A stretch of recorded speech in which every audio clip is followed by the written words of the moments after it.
शांति।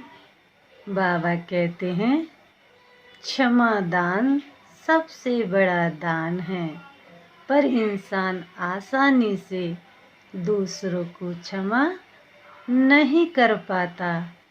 इसका कारण है कि वह दूसरों के प्रति ईर्ष्या प्रकट करता है, उसकी बुराई देख देख कर अपने अंदर नफरत पाल लेता है।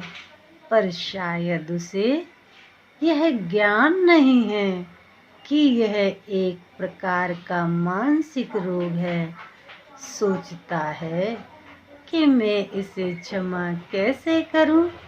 इसने तो मुझे चोट पहुंचाई है, मैं भी इसे चोट पहुंचा कर ही दम लूंगा।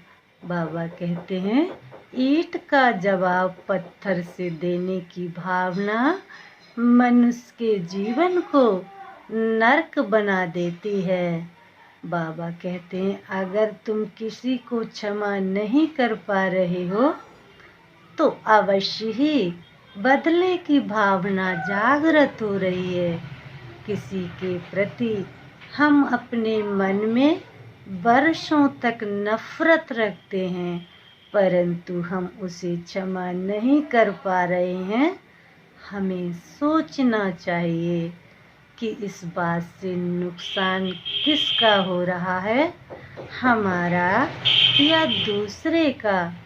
क्षमा का दान महान व्यक्ति ही दे पाते हैं। क्षमा मानव का आभूषण है। क्षमा करने से इंसान छोटा नहीं बन जाता, बल्कि और गुणवान बन जाता है। बाबा कहते हैं क्षमा वही कर पाते हैं जिनका हृदय सागर की तरह विशाल होता है।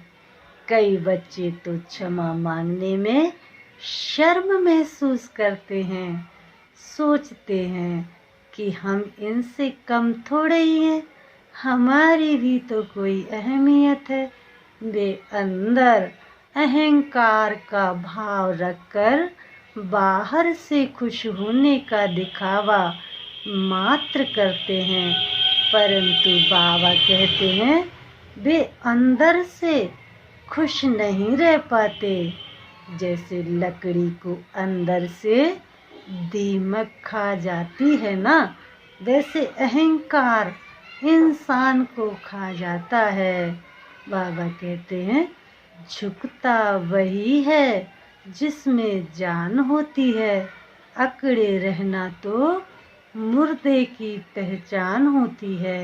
जो देह के भान में अकड़ा रहता है वह मुर्दे के समान है।